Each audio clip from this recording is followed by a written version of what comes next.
বন্ধুরা, পেঁয়াজ রসুন ছাড়া আমি যেভাবে ট্যাংরা মাছটা রেঁধেছি আজ তোমাদেরকে ওটাই আমি দেখাচ্ছি। তো মাছটাকে আমি মোটামুটি করে লাল করে ভেজে উঠিয়ে রাখছি। তারপরে যে তুলটুকু বেঁচেছিল সেটার মধ্যে আমি বড়িটা ভেজে রাখবো।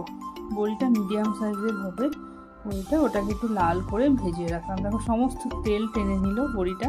তো আমাকে আবার তেল দিতে হবে, একটু কমই দেবো, অনেক তেল হয়ে গেছে মাছ ভাজা বড়ি ভাজা।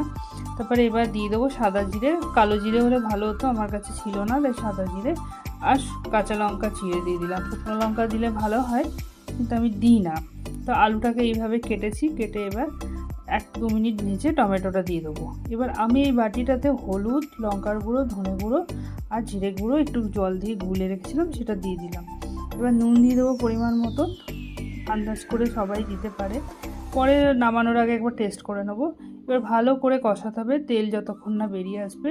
এবার আমি গরম জল ঢেলে দেবো। আমি রান্না বান্নাতে বেশিরভাগ গরম জলটাই ঢালি, তো স্বাদটা না খুব ভালো থাকে।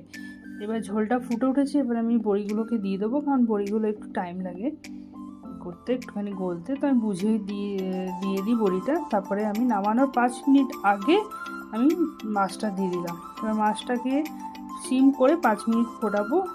তৈরি হয়ে গেছে আমার ট্যাংরা মাছের ঝাল। তো কেমন হয়েছে কমেন্টে জানিও।